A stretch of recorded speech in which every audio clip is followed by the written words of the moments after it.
स्मृतं सद्यस्वान्तं विरचयति शान्तं सकृदपि प्रगीतं यत्पापं झटति भवता पञ्चहरति इदं तद्गङ्गेति श्रवणरमणीयं खलु पदं मम प्राणप्रान्तरवदन कमलान्तरविलसतु.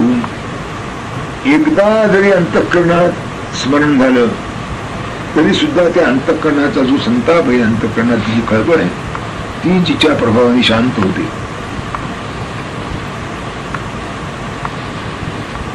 जर ते गायलं प्रगीतम यत्पापम झटति भवता पंचहरति, जर गंगेच्या संबंधी गंगेचं नाव यांची स्तुती गायली, गाणं हा शब्द नेहमी अशा अर्थाने येतो की तुमचं मन तिथं लागलेलं आहे, मनापासून तुम्ही म्हणता, तेव्हा गायलं म्हणायचं. प्रगीतम यत्पापम झटति भवता पंचहरति, उत्पन्न होणारा, संसारामुळे उत्पन्न होणारा ताप आणि त्या माणसाच्या हातून घडलेलं पाप, या दोन्ही गोष्टीचं त्वरित झटकन नाश होतो. इदम तद गंगेती, हे काय असं अपूर्व, गंगा हे नाव आहे. इदम तद गंगेती श्रवण रमणीयं खलु पदम, कानाला संतोष देणार, कानाला रमणीय वाटणार असे गंगा हे जे नाम आहे ते मम प्राण प्रांतर वदन कमलांतर विलसतू, माझे प्राण माझ्या शरीराला सोडून जाईपर्यंत माझ्या मुखामध्ये सतत राहतो. म्हणजे मी जिवंत असेपर्यंत तुझ्या नामाचा उच्चार माझ्या मुखावर सतत निघत असो. भवत्या हिमरात्या धमपतित पाखंड परिषद परित्राण स्नेह शिलतयितुमशक्य खलु यथा ममाप्येवं प्रेमा दुहित निवहेशुंब जगती स्वभावोऽयं सर्वैरपि खलु यतो दुष्परिहरः. जगन्नाथ विनोदाय म्हणतात, एकेकाचा स्वभाव असतो, त्या स्वभावाला काही औषध नसते, तो मनुष्य तसाच वागायचा. तुमका लावू नको म्हणत तरी त्याचा हात जिभेकडे जायचा, वळण पडलेलं असतं. असं वागण्याचं असतं, असं बोलण्याचं असतं. काही लोकांनी म्हणतात शिवी असते, शिवीशिवाय बोलायची. काही माणसं उच्ची असतात, लबाड असतात, कपटी असतात, काही प्रामाणिक असतात पण भडक असतात, अनेक गोष्टी असतात. हा स्वभाव आहे, हा बोलणं फार कठीण. आणि त्याला जगन्नाथाने एक गंमतीची उपमा दिली. ती म्हणजे, गंगामात आम्ही इतकी सगळी पाप करतो, तुझ्या दूर येतो, तू कधी कंटाळा करतेस का आमचा उद्धार करणं करण्याचा. भवत्या हिमरात्या धमपतित पाखंड परिषद, व्रात्या धमपतित पाखंड परिषद, व्रात्य अधम पतित पाखंडी यांचा समाज सतत तुझ्याकडे येतो आणि तू त्यांचं कल्याण करतेस. तुला एक दिवस तरी कंटाळा येतो का? इतके तर यांचे किती तू विश्रांती वाजू तर असं वाटतं का मला? किंवा अधमांचा उद्धार करणं हा तुझा स्वभाव आहे आणि चुका करीत राहणं आमचा स्वभाव आहे.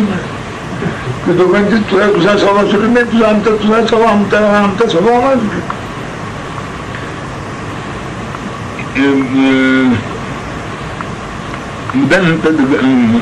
ममाप्येवं प्रेमा दुरित निवहेशंब जगती, तुला जशी लोकांचा उद्धार करण्याची ओढ आहे, आवड आहे, हौस आहे, तसं मला सुद्धा पातकांची ओढ आहे करण्याची हौस आहे.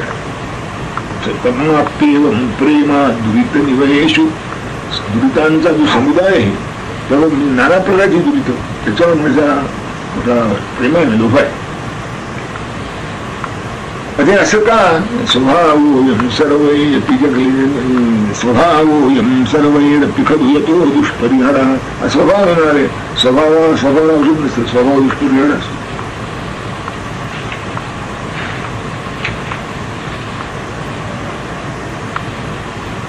आणि आम्ही तरी असे का झालो म्हणा, त्याला एक फरक महत्व का नाही, आमच्याकरता झालो समजून का म्हणा, तुझाच लाभ आहे. नकोप्येतावन्तं खलु समयमारभ्य मिलितो यदुद्धारादाराद् भवति जगतो विस्मयभरः इतिहामीहान्ते मनसि चिरकालं स्थितवती मयं सम्प्राप्तोऽहं सफलयितुमङ्गप्रणयनः. ज्याचा उद्धार केला असताना लोक आश्चर्याने चकित होती. नको पितावंतम खलू सगळी समय म्हणत म्हणजे तू पृथ्वी तलावर आलीस त्या दिवसापासून आजपर्यंत ज्याचा उद्धार केला असताना लोकांनी आश्चर्याने चकित व्हावं आणि उद्धार करण्याबद्दल तुझा गौरव करावा, तुझा जयजयकार करावा असा आत्तापर्यंत कोणी भेटलाच नव्हता. आत्तापर्यंत कोणी भेटलाच नव्हता. आता मी आलो होता इदा आणि इति हा मी हा अंते आणि ही तुझ्या अंतःकरणामधली जी अपेक्षा आहे, महत्वाकांक्षा आहे, ही तुझ्या अंतःकरणात फार वर्षापासून आहे. मला ते कळलं आणि मी ठरवलं की भागीरथीला अवघड गेलं पाहिजे. तू पूर्ण पूर्ण सांगतील की मला उचलून नेण्याला सोडायला प्रधान द्रागे तुला शेवटी होती ती केलंच पाहिजे.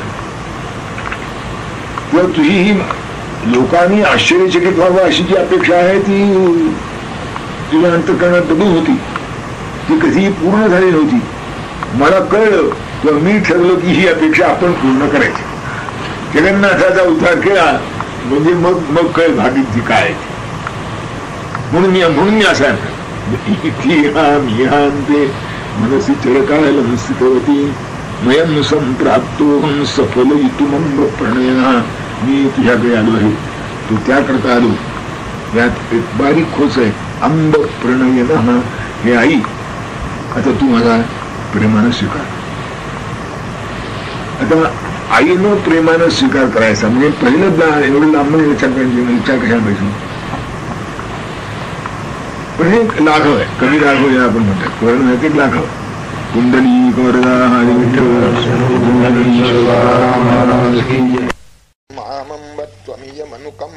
हृदये पुन्हा सर्वेषां अघमथन दर्पण दलयसी. जगन्नाथ म्हणतात भागीरथी, ज्याचा उद्धार करण्याचा विषय निघाला की तीर्थ लाजतात म्हणाले, लाजेनी खाली मान घालतात की हे प्रकरण आपल्याला निभण्यासारखं नाही. अशा कल्पनेने तीर्थ माझ्या उद्धाराच्या संबंधात लाजेनी खाली मान घालतात. आणि भगवान शंकरासारखे जे मोठे मोठे लोक आहेत ते कानावर हात ठेवतात म्हणाले. कलंकरणे कुर्वन्त्य पिकिल कपाली प्रभृतयः. असा जो मी ज्याचा उद्धार आता करायला दुसरा कोणी शिल्लक राहिला नाही, त्या तू माझा जो उद्धार करशील त्याच्याविषयी अंतःकरणामध्ये करुणा येऊन तर मला निश्चित वाटतं की आम्हीही पातक्यांचा उद्धार करू शकतो. असा जो इतर देवदेवतांचा गर्व आहे तो काही टिकून राहणार नाही. पुरोधावन धावन द्रविण मदिरा घोर्णित दृशाम महीपानान्नाना तरुण तरखेदस्य नियतम ममैवायं मन्तु स्वहित शतहंतुर्जडधियो योगस्ते मातर यदिह करुणात क्षणमपि. जगन्नाथ म्हणतात भागीरथी, मला कळत नव्हतं नाही चांगलं काय वाईट काय हे मला कळत होतं. तुझा आश्रय थोडं सोडून दूर जाऊ नये हे कळत होतं. पण कळणं आणि वळणं यामध्ये फार अंतर राहतं ना. कळणं आणि वळणं यामध्ये फार अंतर राहतं. आणि म्हणून झालं काय म्हणाले की मी तुझ्या परिचयाचा असून तुझ्यावर प्रेम असून सुद्धा संपत्तीच्या मध्यानं ज्यांचे डोळे फिरलेले आहेत अशा अनेक श्रीमंतांच्या पुढे पुढे पुढे करून त्यांची खुशी मिळेल की काय, त्यातून मला वैभव मिळेल की काय असा प्रयत्न करीत राहिलो. शेवटी माझ्या पदरात दुःखाशिवाय काही पडलं नाही. तेव्हा आता मी जो दूर गेलो तुझ्यापासून तो माझा अपराध आहे. आता हे खरं हा माझा अपराध आहे, पण कशाला दूर गेलास असं म्हणू नको. मला तुझ्या अंतःकरणात मात्र माझ्याविषयी दयाच राहू दे.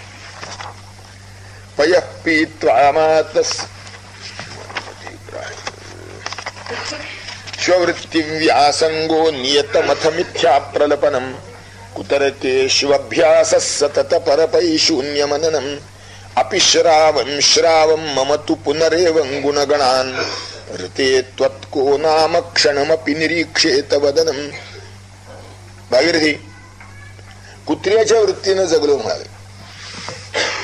कुत्र्याच्या वृत्तीनं जगलो की ज्याच्यामध्ये लाचारी आहे.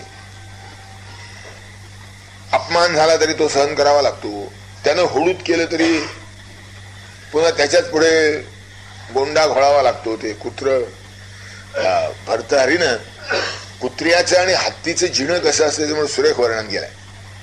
तो म्हणतो कुत्र काय करतं, लांगूल चालन मधश्चरणाव पातम, शेपूट हलवतं, पायामध्ये पडून लोळतं, भूमौ निपत्य वदनोदर दर्शनंच, आणि उताणं पडून आपलं एक तंगड बाजूला करून आपलं पोट कसं आहे, आपलं तोंड कसं आहे ते दाखवतं. कुत्र लाडात आलं की असं सगळं करतं. हे कशा करता करतं, त्याच्यातून आपल्याला काहीतरी पोळीचा तुकडा खाण्याचा तुकडा मिळावा म्हणून. याच्या उलट हत्ती कसा जगतो म्हणाले, श्वापिंड दस्य कुरुते गजपुंग वस्तू धीरं विलोकयती. अरे खारे बाबा, अरे खारे बाबा म्हणून रोड घेऊन जरी त्याच्या पुढे उभं राहिलं तर तो असं पाहतो म्हणाले. आणि पुष्कळ वेळा विनवण्या केल्या, चाटू शतैश्च मग भुंगते. आता कोणत्यासारखं जगावं म्हणाले, हत्तीसारखं का कुत्र्यासारखं, ज्याचे त्यांनी ठरवावं. मी कसा जगलो, श्ववृत्ती व्यासंगो, कुत्र्याच्या जिण्यानं जगलो म्हणाले, लाचारीच जगणं जगलो. पुढं पुढं केलं काय, म्हणजे त्याच्याकरता जे खोटं सगळं करावं लागेल ते केलं. नियत मथ मिथ्या प्रलपनम, नेहमी त्याकरता खोटं बोललो म्हणाले. कुतरकेश्वभ्यास, आपलं म्हणणं खरं करून दाखवण्याकरता अनेक प्रकारचे खोटे बुद्धिवाद उभे केले. सतत परपै शून्य मननम, आणि अहोरात्र दुसऱ्याचं वैगुण्य काय आहे ते शोधलं, त्याचे दोष शोधले. भागीरथी आमचा हा सद्गुण समुदाय आहे म्हणाले. हा ऐकून पुन्हा पुन्हा ऐकून कोण माझं तोंड तरी बघेल का. स्ववृत्ती व्यासंगो कुलापि श्रावम श्रावम मम तु पुनरेवं गुणगणान ऋते त्वत्को नाम क्षणमपि निरीक्षेत वदनम. तुझ्याशिवाय माझं तोंड तरी कोणी पाहिल, कारण आईशिवाय वत्सल कोण असणार, तर तीच क्षमाशील असते. पयपीत्वा मातस्तव सपदीयात सहचरैः विमूढैः संव्रन्तुं क्वचिदपि न विश्रान्तिमगमम्. इदानीमुत्संगे मृदुपवन संचार शिशिरे चिरादुन्निद्रं मां सदय हृदये शायय चिरम. भागीरथी मी दूध प्यायलो आणि लहान मुलं जशी उन्हाळ पोरांच्या बरोबर खेळायला जातात तसा गेलो म्हणाल. म्हणजे तुझ्या जलाचा आस्वाद घेतला आणि लहान मुलं जशी आईच्या मांडीवरनं उतरतात आणि वांडपणा करायला बाहेर जातात, मार खातात, पडतात, रडतात, धडपडतात, त्यांना सुख काही मिळत नाही आणि पुन्हा थकून कंटाळून आई करून परत येतात. आता आईचं काम काय, मांडीवर घ्यायचं आणि थोपटून झोपवायचं. तसं म्हणाले मी दिवसभर आयुष्यभर, दिवसभरच्या मी आयुष्यभरात आहे ते आयुष्यभर वणवण करीत हिंडलो, मला कुठेही सुख मिळालं नाही. आता माऊलीत मी तुझ्याजवळ पुन्हा आलो आहे. आता तुझ्या मांडीवर उत्संग शब्दाचे अर्थ दोन आहेत, मांडीही आणि किनाराही. तेव्हा आईनं जशा आपल्या मांडीवर लेकराला घेऊन थोपटून झोपावं, तेव्हा आता तू मला तुझ्या मांडीवर घेऊन थोपटून झोपव म्हणाले. आणि ही झोप कशी असू दे, पुन्हा न उलगडणारी. सदय हृदये शायय चिरम तवालंबादंब स्फुरद लघु गर्वेण सहसा मया सर्वे वज्ञा सरणी मथनीता सुरगणा. इदानीम उदास्यं भजसि यदि भागीरथि तदा निराधारः केशामिह कथयः रोदिमि पुरः.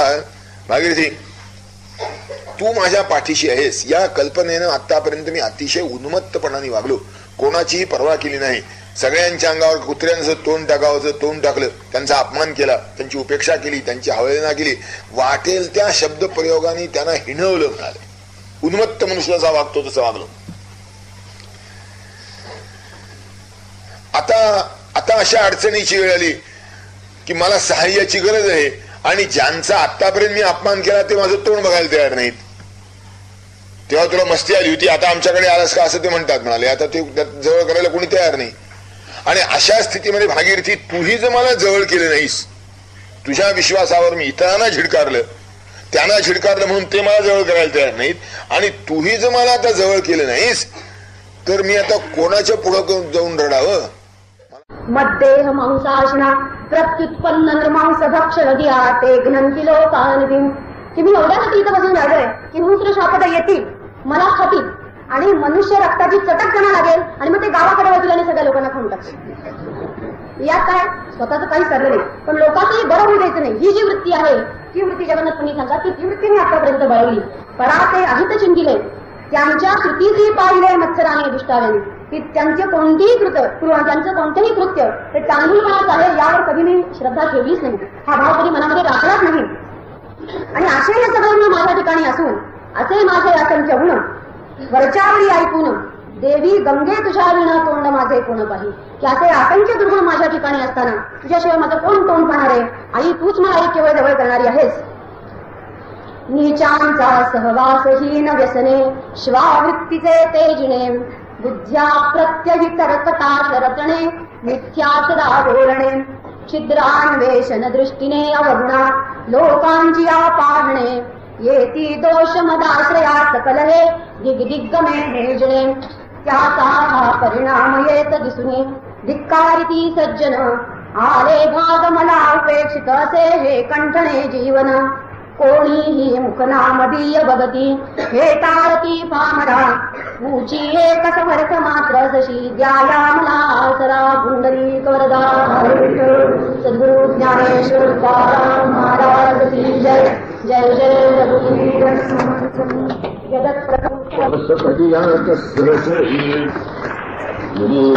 संरन्तुं क्वचिदपि न विश्रान्तिमगमम्, इदानीमुत्सङ्गे मृदुपवनसञ्चार शिशिरे, चिरादुन्निद्रं मां सदय हृदयेशाय चिरम्.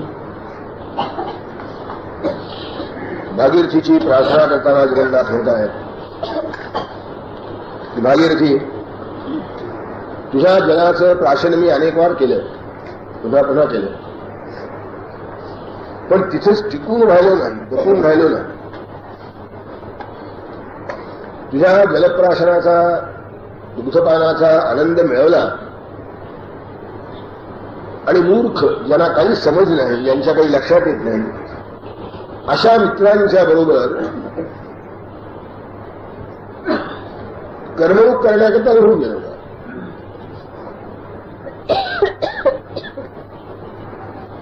परिणाम काय झाला? त्यांच्या संगतीत बरं वाटलं का, आनंद वाटला का, समाधान वाटलं का, यातलं काही पदरात पडलेलं नाही. क्वचित पिन विश्रांती मगम, कुठेही मला समाधान मिळालं नाही, शांती मिळाली नाही. काय मिळणार कशी? ज्यांच्या संगतीत जातो तिथे एकापेक्षा एक नग होते. विमूढै संरंतु क्वचित पिन विश्रांती मगम, कुठेही बरं वाटलं नाही.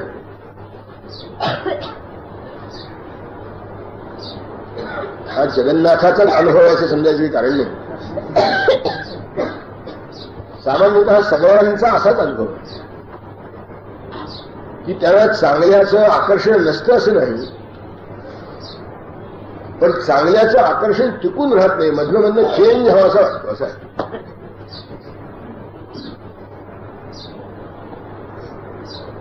चांगलं टिकून राहत नाही, कंटाळा येतो, वैताग येतो. जरा आणखीन जरा थोडं इकडे तिकडे जाऊन घेऊ असं वाटतं. आणि इकडे तिकडे जायचं म्हटलं की ते जे भेटतात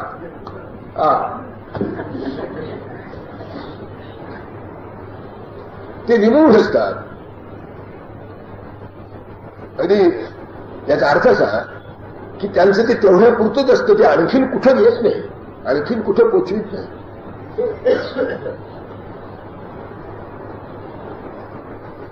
त्यातून आणखीन काही चांगलं निष्पन्न होत नाही. झालं तर वाईटच आहे. आपण जसं नाना प्रकारचे आनंद संसारामध्ये, सुख संसारात घेण्याचा प्रयत्न करतो, खाण्याचा असतो, खेळण्याचा असतो, पाहण्याचा असतो, ऐकण्याचा असतो, तेवढ्या पुरते, त्या क्षणापुरते ते राहतात. तो क्षण गेला की तो हा गेला आणि त्यातून चांगलं काही निर्माण व्हायचं नाही. म्हणून विमूढ. बरं वाटायला होऊन गेलो तिथपर्यंत, पदरी काय पडलं? पदरी काही पडलं नाही मला. क्वचित पिल विश्रांती मगम. आणि मग त्या बदलण्याचा, हटकण्याचा असा काही वैताग येतो की नको असं हे वाटतं. आता मला नको वाटल्यावर जायचं कुठं पुढं? जानी मुत्संगे मृदू पवन संचार शिशिरे, चिरादुन्निद्रं मां सदय हृदयेशाय चिरम्. हे भागीरथी, खूप भटकलो, खूप हिंडलो, नाना तऱ्हेनं वागायचा प्रयत्न केला, स्वतःला सुधारण्याकरता आणि दुसऱ्याला सुधारण्याकरता. दोन्ही पक्षावर यश आलं नाही. मी जिथल्या तिथे झालो, बाकीच्यांचा तर प्रश्नच नव्हता.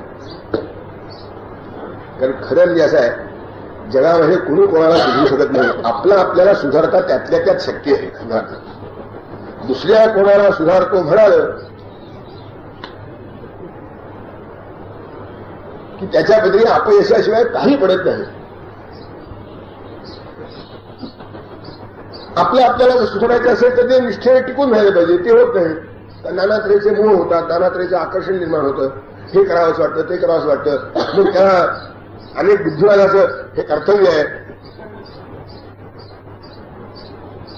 असं म्हणजे केलंच राहिलं पाहिजे, ते करीतच राहिलं पाहिजे. हे कर्तव्य आहे, ही जबाबदारी आहे. कुणी केली कोणाला?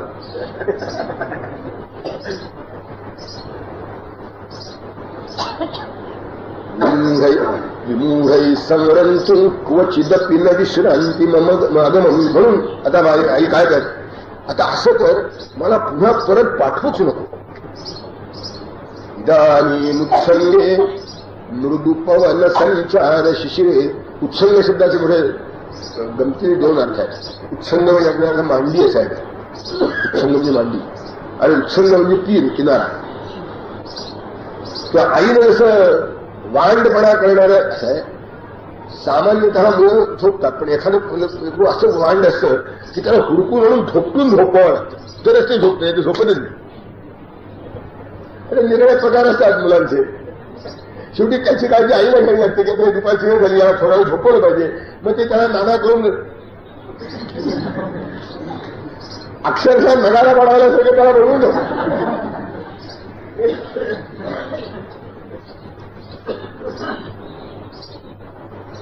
जगन्नाथ म्हणतात की असं आहे की मी असं गरीब लेकरू नये.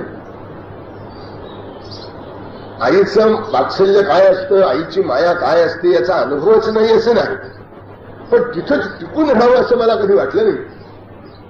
मी पुन्हा पुन्हा पुन्हा पुन्हा खोडकरपणा करीत बाहेर भटकलो तर पुष्कळ झालं. 25 वर्ष होऊन मृदू पवन संचार शिशिरे.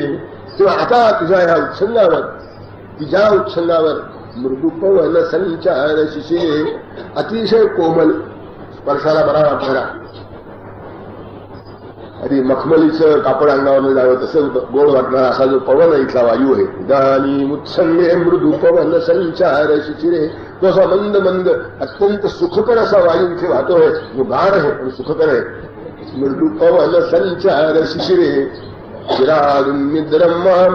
आणि मी झोप माझी गमावली आहे, कारण झोप लागण्याकरता जे असावं ते बाहेर मला कुठेही मिळालं नाही. मृदू पवन संचार शिशिरे चिरागुन निद्रम्माम सदय हृदये शाय चिरम. आता झोपव सदय हृदये, तू दयाळू अंतःकरणाची आहेस. हे जननी, तुझ्या या उत्संगावर आता मला चिरकाल झोपव, शांत चिरनिद्रा दे. मृदू पवन संचार शिशिरे सदय हृदये शाय चिरम. काय तुझे पूर्वी स्तन्यामृत जननी आकंठ पिबुनी. सवेमी मूढांच्या उगीच शिणलो व्यर्थ जननी. तटाकीच्या मंदा निलहरिणे चित्त शमवी. त्वदंकी घे आता मदसी चिरनिद्रेत रमवी. तवारंभादं स्फुरत लघुगर्वेण सहसा. मया सर्वे वद्याः सरणिमथनीता सुरगणाः. इदानीम उदास्यं भजसि यदि भागीरथि तदा. निराधारः केशान्ह कथयः रोदिमि पुनः. भागीरथी, तू माझ्या पाठीशी आहेस, तुझा आधार मला आहे. या एका दिवसावर मी जगामध्ये वागताना असा मान ताठ करून मस्तीनं वागलो का? कोणाची पर्वा केली नाही, कोणाची स्थिती बाळगली नाही, कोणाची तमा ठेवली नाही. जे वाटलं ते फटकरपणाने बोलत राहिलो, अरे परिणाम काय झाला? माझ्याजवळ कोणी आलंच नाही. मया सर्वे वद्या सरणी मथनीता सुरगणा. आणि मोठी मोठी माणसं होते, देव होते, मोठे मोठे पंडित होते, मोठे मोठे विद्वान होते, सगळ्यांना तुच्छ लेखन. तवालंबादंब स्फुरत लघु. हे काही सामान्य प्रकरण काही नसलं तरी माणसाला नसती असते. कशाला पत्ता नाही तरी होतात.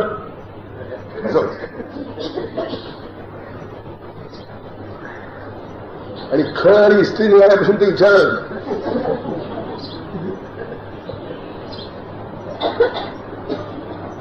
कालर खरीद दुसऱ्याची इष्टी करायची, काही नसतं, अक्कल नसते, पैसा नसतो, कर्तृत्व नसतं, काही नाही, तरी सुद्धा आता इथं तर मला एवढा मोठा आधार होता, तू पाठीशी होतीस माझ्या, आणि त्यामुळं मी असा वागलो मस्तीने. काही लोकांची मस्ती शोभते. इंदिर जेव्हा मानवर करतो ना तेव्हा बघवत नाही, तो करतो हत्ती जेव्हा असं करतो तेव्हा बघावं वाटतं, भय वाटतं, पण बघावंच.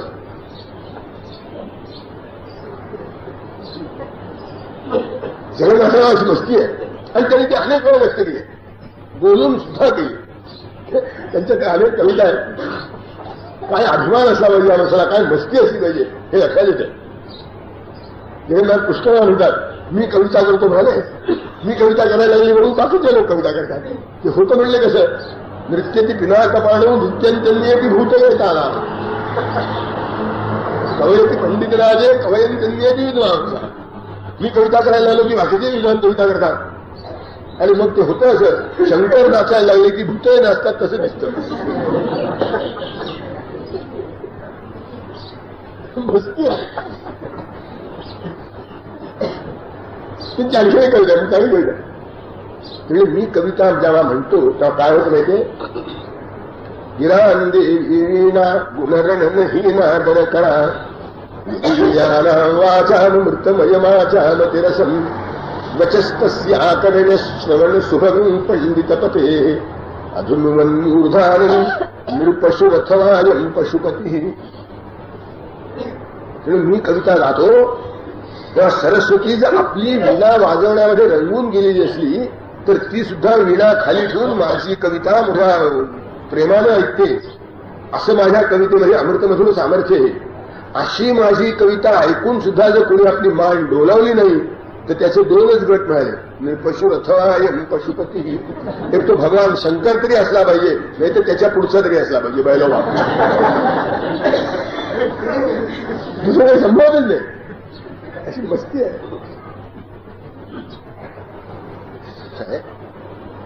अत्यंत नम्र विनयी असलेले सुद्धा कित्येक वेळा असं बोलतात ना.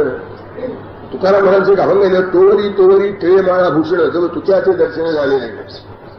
माळ घरामध्ये माळा होता, मुलीमध्ये गंधला होता. आमचे दादा म्हणतात तसे, भाईचे ढळढळीत लावणी चंदन चपुराईचे जणू का सिग्नल आगगाडीचे आगगाडीच्या सिग्नल पट्टे असतात याच्या कपाळावर पट्टी ढळढळीत. काय फायदा त्याचा?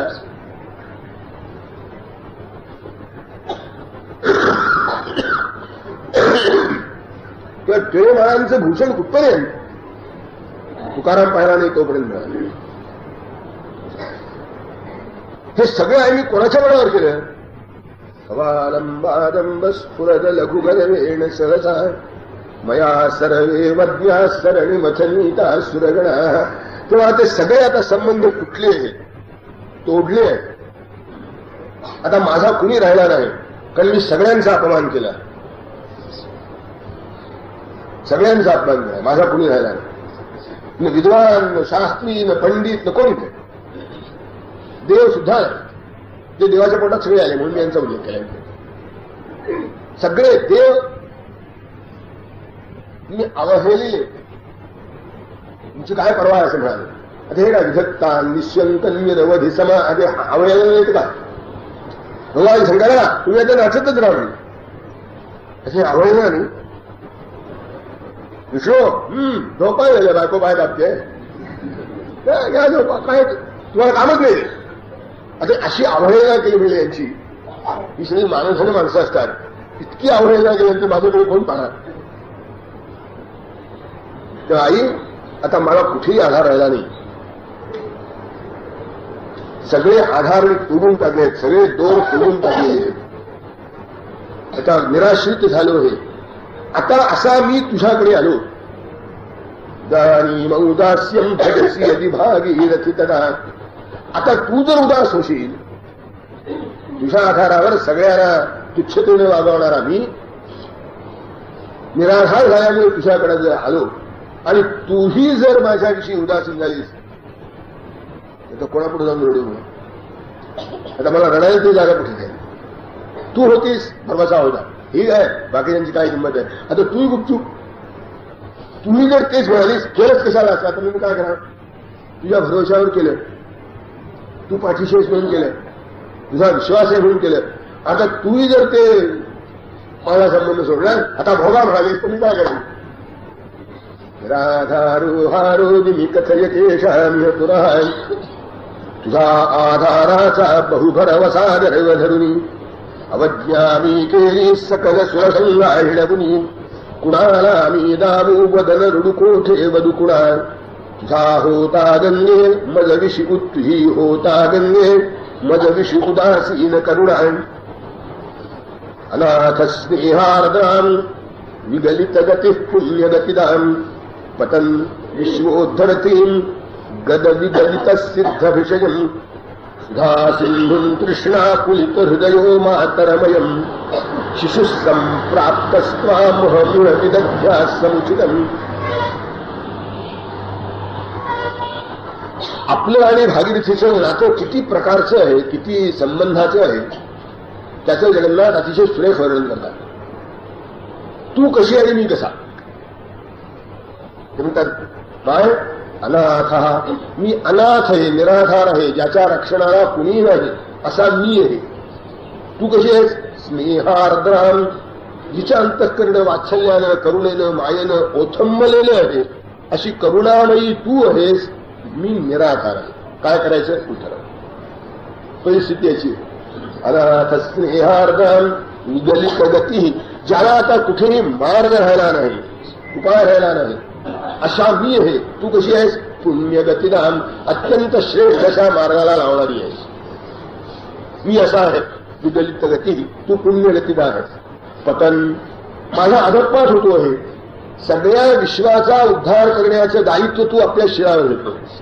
मी पतित आहे, अधपात होतो आहे माझा, आणि सगळ्या विश्वाचा उद्धार करण्याचं दायित्व तुझ्या डोक्यावर आहे. काय करायचं? तुमचं तुम्ही पतन विश्वोद्धरतीं गद विगलित सिद्ध विषयम, मी अनेक रोगांनी आक्रांत झालो आहेस. अनेक रोग माझ्या शरीरामध्ये घुसले. तू कसे आहेस? दिव्य रसायन आहेस. सिद्ध विषयम, मी रोगग्रस्त आहे, तू दिव्य रसायन आहेस. उत्कृष्ट औषध आहेस. ब्रॉड नष्ट असं औषध तू आहेस. मी विगलित आहे, अनेक रोगांनी आक्रांत आहे. सुधा सिंधुम तृष्णा कुलित हृदया, तू अमृताचा सागर आहेस आणि मी तहानेने व्याकुळ झालेला आहे.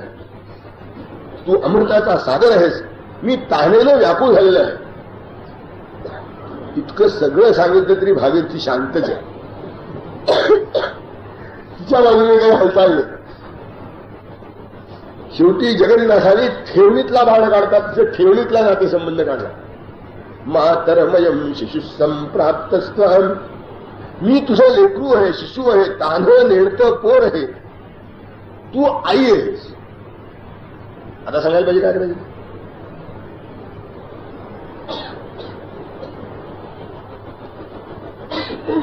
एका शास्त्रज्ञाने एक सांगितलेला प्रसंग सांगितला. त्यांनी आपली आठवण सांगितली.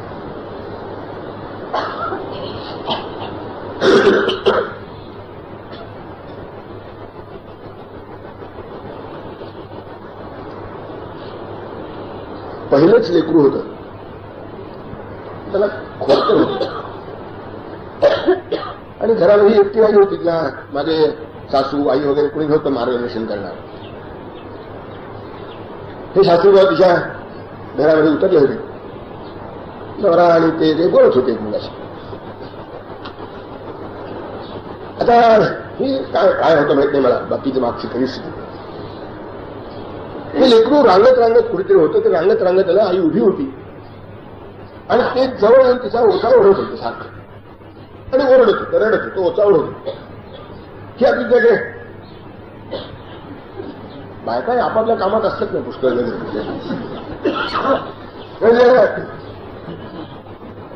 कधी तोंडाने कधी हाताने गबरे गबरे काय झालं. शास्त्री मात्र पाहत होती. ते लेकरू ओचा ओढतोय आणि त्याला गबरे गबरे ते म्हणजे आम्ही म्हशी उचलून घे त्याला. तू त्याची आई ना, वासना करतीस. ते रडतंय मगापासून बघितलंयस तू. हे नातं असं आहे की रडणाऱ्या लेकराला उचलून घेतलं नाही तर आईचं आई पण संशयात पडतं. ती आई आईच नव्हे की जी रडणाऱ्या लेकराला हातातली 1000 कामं टाकून उचलून घेतली. लेकरा काम असतील पुष्कळ, हो असेल, वेळ नसेल मुलांनी रडायची, ठीक आहे, त्याला कोण समजावून जाणार, पोराला समजावून जाणार, आता रड आता रड नको, ती काय घड्याळच वेळापत्रक रडण्याची वेळ.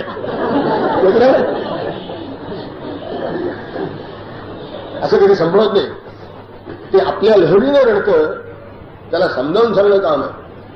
आणि म्हणून मुलगा म्हटलं नाही, पुत्र म्हटलं नाही, शिशू म्हटलं की मी शिशू आहे, तू आई आहेस. आता विदध्या समुचितम मातरमयम शिशु संप्राप्तस्त्वाम अहम विदध्या समुचितम. असं आहे, आईच्या अडचणी अनंत असतील. लेकरू ही अशी अडचण आहे की त्याला कोणतीही अडचण नाही, त्याला कोणत्याही प्रतिकूल परिस्थिती नाही. त्याची परिस्थिती नेहमी जर परवाला आपल्याला सांगितलं होतं, आईचा क्लास कोणताही असो, लेकराचा फर्स्ट क्लास रिझर्व्ह आहे. आधी एअर कंडिशन सुद्धा मिळा पाहिजे, कारण आता तोही आहे. आमच्या मायबाप सरकारनं क्लासेस नको म्हणून फक्त फर्स्ट आणि सेकंड ठेवलं. ते थर्ड म्हणजे काहीतरी चमत्कारिक वाटतं. म्हणजे प्रत्यक्षात पूर्वी 3च क्लास 4च क्लास होते, आता 5 निर्माण केले. फायदा काय झाला? फायदा एकच झाला, एक रेग वाचवण्याचा रंग वाचला प्रत्येक वेळा, बाकी काही फरक पडला नाही. एक रेग वाढवण्याचा रंग वाचला. तर तुमचे आईचे क्लास कोणते असतील ते असतील, लेकराचा फर्स्ट क्लास निश्चित आहे. ते म्हणतात जगन्नाथ की बाकी सगळी नाती लावून पाहिली ते फारसा परिणाम झाला नाही, पण हुकमी नातं काढलं जगन्नाथाने की बाई म्हणजे तू आई आहेस आणि मी कसा आहे शिशु, मी नेमकं ताजं पोर आहे. मातरमयम शिशु संप्राप्तस्त्वाम अहम विदध्या समुचितम. आता तुला योग्य वाटेल ते कर. तू आई आहेस, मी तुझं तान्हं लेकरू आहे, आता योग्य वाटेल ते कर. का आता योग्यता दुसरी संभवतच नाही. आता योग्यता फक्त एकच संभवते, लेकराला उचलून देणे, दुसरं संभवतच नाही. जाणत्या लेकराच्या बाबतीत अनेक गोष्टी संभवतात, तान्ह्या पोराच्या बाबतीत अनेक गोष्टी संभवतच नाही, एकच गोष्ट. आणि म्हणून आईला 100% चॉईस द्यायला की आता तुला योग्य वाटेल ते कर, पण दुसरं शंकाच नाही. हे सगळं जगन्नाथ म्हणतात, हे सगळं जगन्नाथ दाखवतात. पुष्कळ आपल्याला असं वाटतं की जगन्नाथाचं ते चरित्र पाहिलं, जगन्नाथाची ती इतर वाङ्मय पाहिली, यातले काही शब्द पाहिले, म्हणजे जगन्नाथी काय व्यक्ती आहे शंका येते. या सगळ्या शंकेचं निरसन करणारे पुढे 3 श्लोक आहेत की जगन्नाथाची वास्तव योग्यता जसं मी आपल्याला सांगितलं सबंध गंगाधरी त्या एका श्लोकाच्या प्रकाशात पाहिली पाहिजे. तसं भागीरथीची प्रार्थना करणारा संपूर्ण जगन्नाथ या 3 श्लोकांच्या प्रकाशात पाहिला पाहिजे, जे मी सांगणार. म्हणजे समजायचंच नाही. असं आहे, जगन्नाथाने स्वतःची कितीही जरी निंदा करून घेतली असेल, स्ववृत्ती या संगोनी एकमिथमिथ्या प्रलपनम उतरते श्वभ्यास काय वाढेल. अपिबुधंतो विप्रान म्हणजे किती प्रकार आली अवाच्या निवराते सपुल कमपास्य आणि पिशू नाही. जितकी निंदा स्वतःची करून घेता येईल तेवढी सगळी निंदा जगन्नाथाने करून घेतली आहे. याच्यापेक्षा आता जास्त निंदा करून घेणं सुद्धा शक्य नाही, एवढी निंदा करून घेतली आहे. पण आपल्याला माहितीये का त्याच्या पाठीमागे एक अतिशय महत्वाचं कारण आहे. ही निंदा करून घेणारी माणसं ज्या पातळीवर असतात ना, त्या पातळीवर खरंच त्यांना ती निंदा करून घेणं योग्य वाटतं. अगदीच व्यवहारात उदाहरण सांगायचं तर असं, पांढरा स्वच्छ कपडा असावा, पांढरा स्वच्छ, त्याच्यावर बारीक साडा असुद्धा उठून दिसते.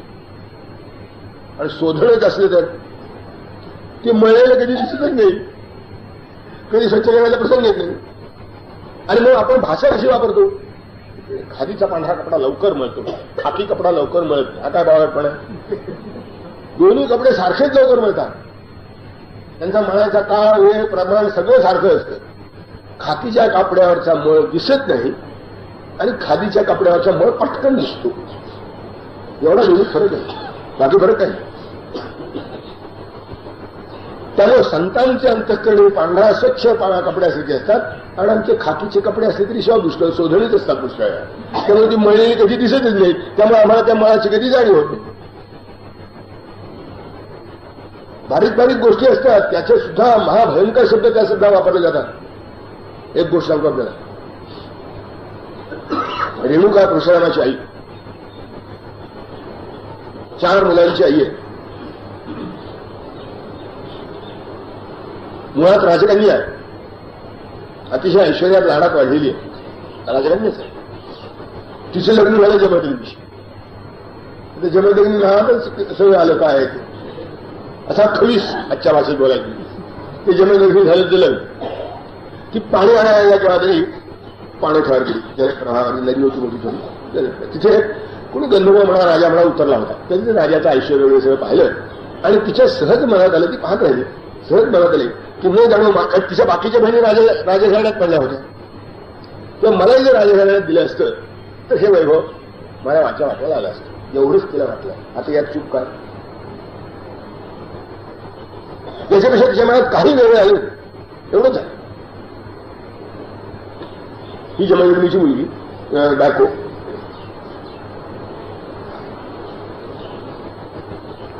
यज्ञाकरता शेण्या गोळा करता यज्ञशाला सारवण्यात सगळा जिल्हा गेलायचा आणि मी पुढे तांदूळ आहे ते स्वयंपाक व्हायचा नाही, तर संध्याकाळी उपास नेहमीच लागतं. अशी स्थिती. तर तिच्या मनात असं सांगा की मी जर राजकारणात पडले असते तर हे ऐश्वर्य मला मुक्त आलं असतं.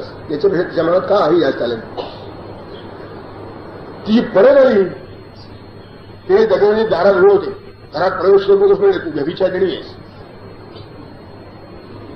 आणि त्यांचा एक एक मुलगा घरी परत आला.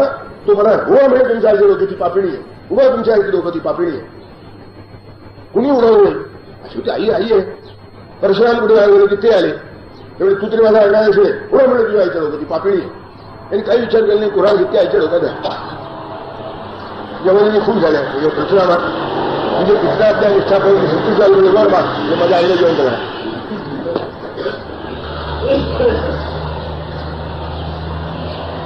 हे बाकी कशाकरता गोष्ट सांगत नाही. सर व्यभिचारिणी म्हणण्याचं पातक काय ते लक्षात यावं म्हणून सांग की व्यभिचारिणी म्हटलं काय केलं तिनं, काय चुकलं तिचं आणि त्याची शिक्षा केवढी कठोर.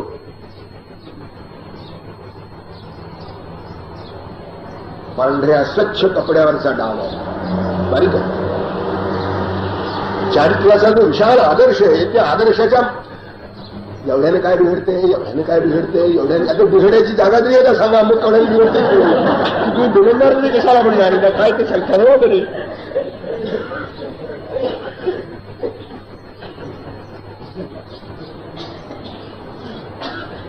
आपण संत वाङ्मय शोधून काढा,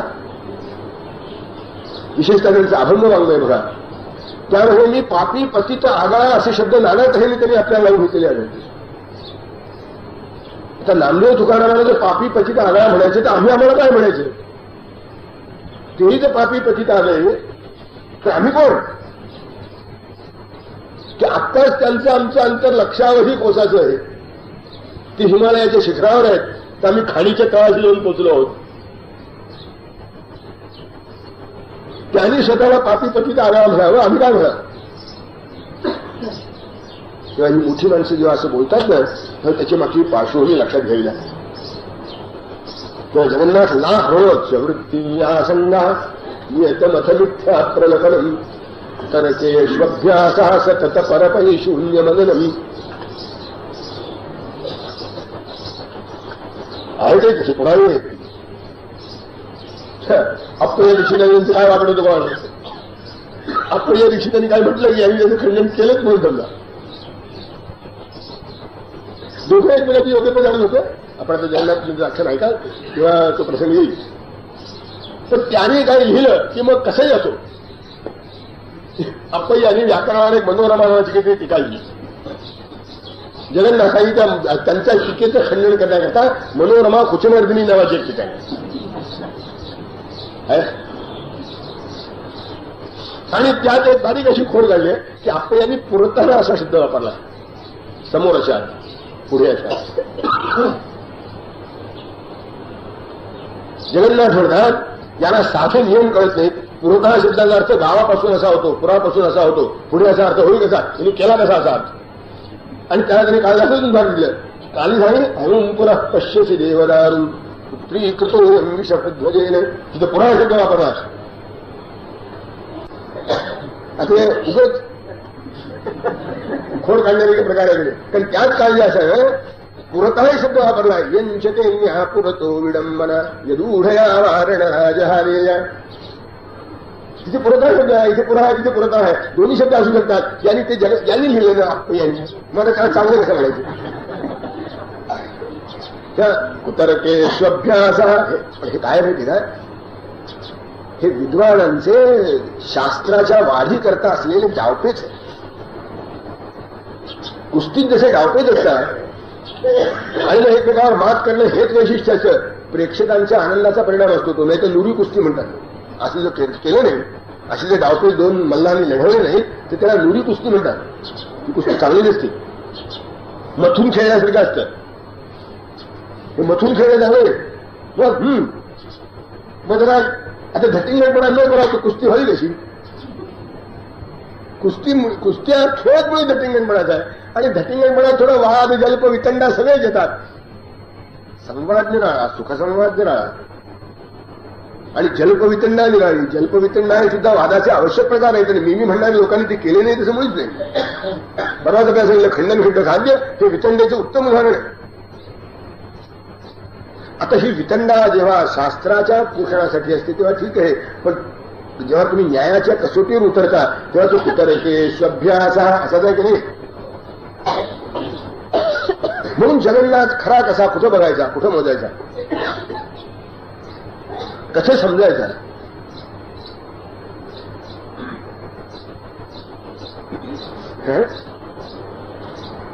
ज्ञानेश्वर त्यांच्या नम्रतेत शोधायचे नाही. ज्ञानेश्वर शोधायचे सत्यवादाचे तत्व वाचा केले आम्ही तो कल्प त्यात. तुकाराम शोधायचे झाले तर पाते पतिताला इथे शोधायचे. अणोरणीया थोकडा तुका आकाशा एवढा तिथे शोधायचे. आता ते म्हणून कारण काय होतं पुष्कळ वेळा ही माणसं किती जरी नाही मिळाली तरी केव्हा तरी खरं त्यांच्या तोंडावरती बाहेर पडल्याशिवाय राहत नाही. कारण शेवटी खरं खरं आहे, अंतरीचे आहे, स्वभावे बाहेर त्याचं होतं. तसं जगन्नाथाचे पुढचे 2-3 श्लोक आहे. जगन्नाथ म्हणतात प्रपद्यन्ते लोका गतिन भवती मत्र भवती वाहिस्तत्राय मुस्फुरति यदभीष्ट वितरसि शपे तुभ्यं माता मम तु पुनरात्मा सुरधुनी स्वभावादेव त्वय्यमितमनुराग विधृतवान्. हो माझी मागं वाचायला ना आशा भाषी गे. आता पुन्हा पहिल्या मागच्या आशानिबद्ध भवपीडितमी अनाथ सिद्धौषधामृतनिधी पैतू समूर्त उद्धारिसी अखिल विश्व म्हणून माझे मी टाकिले तव शिरावर जाणवजे पापी तसाच अगती कमनात आणि माते शिवाय शिशुचे हित कोण जाणी आलो तुला शरण साच अनन्य भावे जे योग्य ते मम हितार्थ तुवा करावे.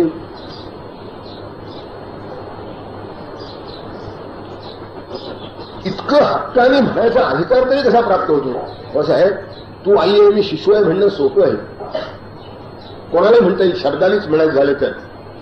मी शिशु आहे म्हणणं सोपं आहे. मी शिशु होणं सोपं आहे का. शिशु म्हणता येईल मी शिशु आहे, पण शिशु होता येईल का. शरीराने कोणाच होता येईल पण वृत्तीने तरी. लेकरू जसं 100% पराधीन असतं तसे आहात. आईनं केलं नाही ते कुशीवर सुद्धा बोलू शकत नाही लेकरू, त्याला वळवावं लागतं. तुम्ही तसे होता. अरे जरा संध्याकाळचा फराळ आवाज नाही की बाजार मोकळा म्हणतो आपण. असं काय करता. कुठं अवलंबून राहतो. अवलंबून राहत नाही. आपलं आपलं राखून असतो. शिशु होतो म्हणणं निराळं आणि शिशु होणं निराळं ते खरंच परस्वाधीन असतं. लेकरू जसं 100% निरहंकारी असतं, तर 100% निरहंकारी होता. लेकराचा कोणताही राग द्वेष देतो, प्रेम टिकतं, पण राग द्वेष देतो तू दुसऱ्या क्षणी राहत नाही, आला की त्या क्षणी घ्यायचा होतो. तुमचा एकदा डोक्यावर सवार झाला तर तुला उतरत नाही. मी नेहमी गमतीने सांगतो, आपण ऐकलंय की नाही, की काही माणसं आमच्या लक्षात राहत नाही. काय करावं लक्षात, काय करावं लक्षात, याचा प्रयोग करून बघा, त्याला 2 शिव्या द्या, आयुष्यभर विसरला तर बघा. एकदा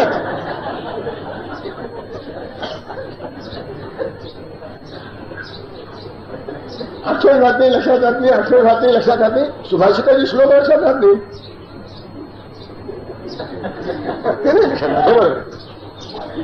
पण शिया दिलेली केव्हा तरी एकदा दिलेली असते, आयुष्यभर मनुष्य शत्रुत्व विसरत नाही.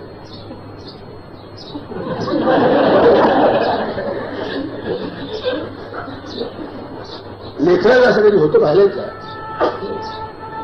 2 लेकरं भांडतात म्हणून त्यांच्या भांडण्यावरनं आया भांडतात, की लेकरं भांडणं विसरूनही जातात, आयाची भांडणं चालूच राहतात. हे काय प्रकार आहे?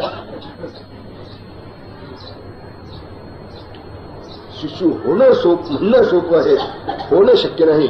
जगन्नाथ शिशु आहेत आणि त्याचे पुरावे त्या 2-3 श्लोकांमध्ये आले. आई प्रपद्यन्ते लोकाः कति न भवति मत्र भवति उपायस्तत्रायं स्फुरति यदभीष्टं वितरसि शपे तुभ्यं मातर मम तु पुनरात्मा सुरधुनी स्वभावादेव त्वय्यमितमनुरागं विधृतवान्.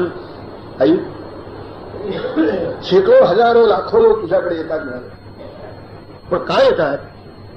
तू त्यांच्या इच्छा पूर्ण करतेस म्हणून येतात. प्रपद्यन्ते लोकाः कति न भवतीम् अत्र भवतीम् उपाधिस्तत्रायम् स्फुरति यदभीष्टं वितरसि. तू त्यांच्या इच्छा पूर्ण करतेस म्हणून येतात. मी शपे तुभ्यं मातर मम तु पुनरात्मा सुरधुनी स्वभावादेव त्वय्यमितमनुरागं विधृतवान्. मी शपथ लावून सांगतो, माय मला तुझ्यावर प्रेम केल्यावाचून राहवत नाही म्हणून मी तुझ्याकडे येतो. प्रेम केल्यावाचून तुझ्याजवळ आल्यावाचून तुझ्या किनारी बसल्यावाचून राहवत नाही म्हणून मी तुझ्याकडे येतो. इथे पुण्य लागते, पाचा नाश होतो, इच्छा पूर्ण होतात. पुष्कळ लोक लग्नार्थी यात्रे व्हावे, लग्नार्थी असे व्हावे, पुत्रार्थी यात्रे समाधान, पुत्र देऊन करावं, जनता स्तोत्र वाचायला झाला का?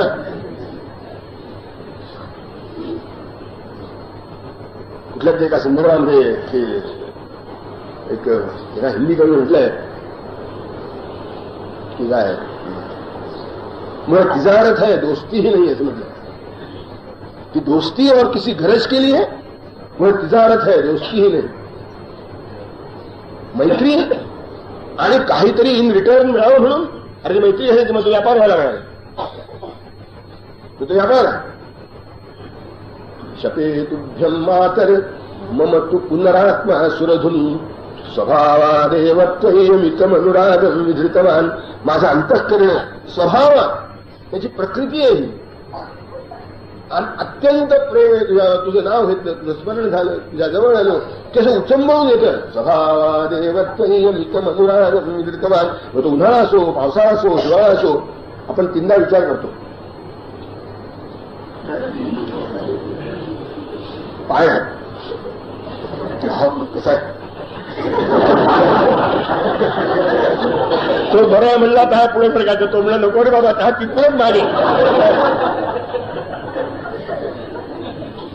जगन्नाथ म्हणतात शपे तुभ्यं मातर मम तु पुनरात्मा सुरधुनी स्वभावादेव त्वय्यमितमनुरागं विधृतवान्.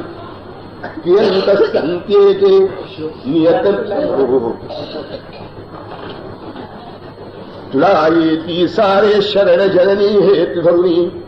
मनोवांछा त्यांच्या सतत करिसी पूर्ण म्हणून. नमी त्याच्यापैकी सशपथ कथी हे सुरधुनी. तुझ्या ठाई प्रेमा भगवसत स्वाभाविक मनी. कियन्तस्सन्त्येके नियतमिह लोकार्थ घटका. परे पूतात्मानः कतिच परलोक प्रणयिनः. सुखं शेते मातस्तव खलु कृपातः पुनरयम्. जगन्नाथ शश्वत्वयि निहितलोकद्वयभरः. कित्येक लोक आपल्या कल्याणाचा मार्ग शोधण्याकरता नियतम ह्य लोक अर्थ घटका समाज कार्य करतात म्हणत यंतसंत्येके नियतम ह्य लोक अर्थ घटका लोकांचं कार्य करावं, त्यांना सुख द्यावं, त्यांना बरं पाहावं, अशा तऱ्हेचे नाना सामाजिक गोष्टी लोक रममाण असतात म्हणत. केवळ लोकाकरता किती असतात त्या लौकिकाकरता असतात. ते लोकाकरता असणं म्हणजे राहणं चांगलं, लौकिकाकरता असलं म्हणजे ते पंचायत आहे. पण आता काय असेल की असतात म्हणजे पुष्कळ लोक असतात समाज कार्य करणार. यंतसंत्येके किती वेळा समाज कार्य करणं हा त्यांचा व्यवसायच असतो. यंतसंत्येके लोक अर्थ घटका असे पुष्कळ लोक आहेत.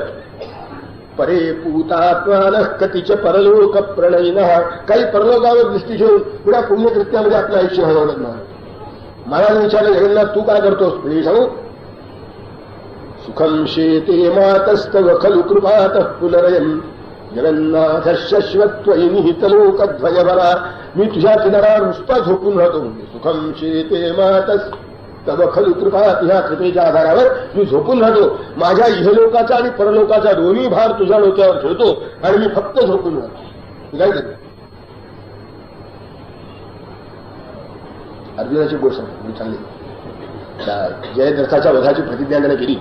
अभिमन्यूच्या वधानंतर संतापलेला अर्जुन जयद्रथाच्या वधाची प्रतिज्ञा करतो आणि मोठी घोर प्रतिज्ञा करतो की आज सूर्यास्तापर्यंत जयद्रथाचा वध न करीन तुम्ही स्वतः अग्निकाष्ठ वस्त्र दिले. पांडव सेनेमध्ये हाहाकार उडाला आणि 14 दिवाळी झाली. ते म्हणजे आता सोपं झालं का युद्ध? आज फक्त जयद्रथाला मरू दिला नाही की पांडव संपलेच आहेत. अर्जुन संपला म्हणजे पांडव संपलेच आहेत.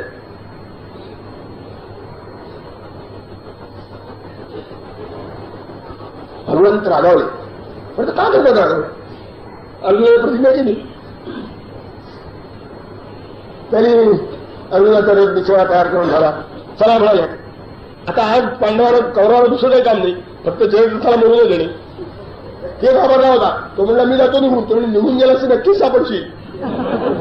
इथेच त्याच्या ते सुरक्षित आहे की आम्ही सगळे तुझ्या रक्षणा करता ना. तो म्हणाले बरं कर्ण द्रोण सगळे अश्वत्थामा सगळे संरक्षणावर. आणि खरंच म्हणून पंचायत झाली. मध्यान्ह झाली. थोडे दमले. सारखा प्रवास चालू आहे. अर्जुन आपल्या पराक्रमाची शर्थ करतोय. पण आज बाकी सगळं मोकळं, सगळं लक्ष त्या याच्यावर केंद्रित झालेलं. आणि त्यामुळे जितका वेगाने पुढे जायला पाहिजे तसापर्यंत तिथपर्यंत ते जाता येईल. शेवटी दुपारची वेळ झाली. घोड्याला पाणी देणं आवश्यक होतं. भगवान म्हणाले अर्जुना जरा आता घोड्यांची पाण्याची व्यवस्था बघतो ना. तुम्ही घोडे घेतले. पाण्यावर काही पाण्याची व्यवस्था केली घोड्याची. त्यांना काही खरारा बिरारा केला.